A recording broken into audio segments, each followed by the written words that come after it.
Throughout the history of the entertainment industry, there have been scandals that have rocked the world. Today, we're going to discuss the 1970s and some of those scandals that shocked us all. Janis Joplin, the 27-year-old singer, was found dead on October 4, 1970, in her Hollywood hotel from an accidental overdose of heroin. At the time, she was working on her last album, Pearl. Just before her death, Joplin and a band member were drinking at Barney's Beanery, and then she returned to the Landmark Motor Hotel.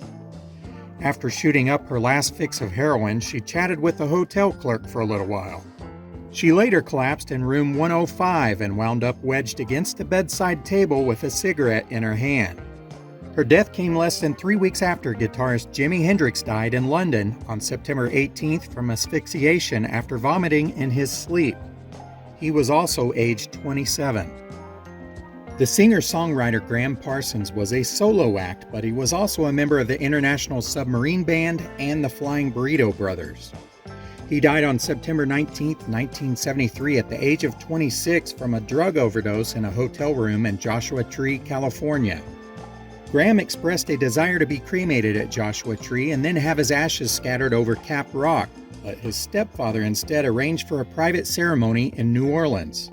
To fulfill what he believed to be Gram's wishes, producer Phil Kaufman and a friend stole the musician's body from LAX and drove it to Joshua Tree in a borrowed hearse. They tried to cremate Gram by dousing the coffin with gasoline. The resulting fireball attracted the police, and the two were arrested several days later and ultimately fined for stealing the coffin. Gram was then buried in Metairie, Louisiana. Jane Fonda made a visit to Hanoi, Vietnam in 1972 during the middle of the Vietnam War. She was photographed on a North Vietnamese anti-aircraft battery and repeating North Vietnam propaganda. POWs that returned from the war claimed that they had been starved, tortured, and brainwashed, and Jane called them all liars. Sonny and Cher were riding high as two of television's top variety stars. But behind the scenes, the couple had some serious marital problems. Many thought Cher's constant put-downs on Sonny might not have been just for the show. The two eventually divorced in 1975 and separated ways both professionally and personally. One of the biggest television shows of the 1970s was Charlie's Angels. Farrah Fawcett became an instant icon, which took everyone by surprise when she announced that she would not be back on the show. Everyone that worked on the show, including the producers, were shocked. The series makers had her in a contract, and they were contemplating a lawsuit when it was settled that Fawcett would be freed as a regular on the show. She did, however, have to return in a number of guest appearances as Jill Monroe. For many fans of Elvis Presley, the news of his death was a complete shock. He was found dead on the floor of his bedroom suite on August 16, 1977. At the time, Elvis was overweight and he had poor eating and sleeping habits. He also had an issue with pills and drug abuse. Whether his death was a drug overdose or a heart attack, people didn't care. Elvis fans flocked to Memphis and clogged the streets with their vigil. Every flower shop in Memphis and the surrounding areas had sold out of flowers. Elvis was laid to rest inside the mausoleum in Forest Hill Cemetery located in Memphis. Less than 2 weeks after he was buried, someone tried to steal his corpse. He was then reburied within the grounds of Graceland. Oscar-winning director Roman Polanski was arrested in 1977 and charged with drugging and raping a 13-year-old girl. He attempted to do a plea bargain where he pled guilty to the lesser offense of unlawful sex with a minor. In 1978, after learning that the judge planned to reject his plea deal and impose prison time instead of probation, he fled to Paris. A number of other women have later accused Polanski of raping them when they were teenagers. An Interpol red notice was issued for his arrest, and he rarely leaves France. This wasn't the only scandal of the 70s that he was associated with. In 1969, while he was in London, his wife, who was 8 months pregnant at the time, actress Sharon Tate, and 4 others were killed in the couple's Hollywood home by members of the Charles Manson family. The trial for Tate and the subsequent LaBianca murders began in June of 1970 and lasted for 225 days. At that time, it was the longest and costliest trial ever in the United States. On February 4, 1974, intruders identifying themselves as members of the Symbionese Liberation Army, or SLA, kidnapped the 19-year-old Harris from her Berkeley, California apartment at gunpoint. The SLA demanded millions to be donated to feed the poor, along with publishing of its propaganda.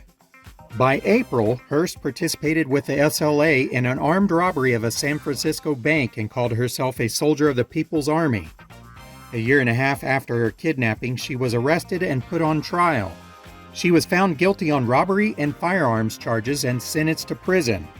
In 1979, President Carter commuted her sentence and she was released on parole. Hearst claimed that she had been brainwashed, and her condition is now called Stockholm Syndrome. Elizabeth Taylor became as famous for her multiple marriages as she was for any of her roles in acting. In 1964, she married her Cleopatra leading man, Richard Burton. Their union was intense at best, and many wondered how long it would actually last. On June 26, 1974, the couple divorced, but their marital saga continued. They remarried on October 10, 1975, but this time it was much shorter.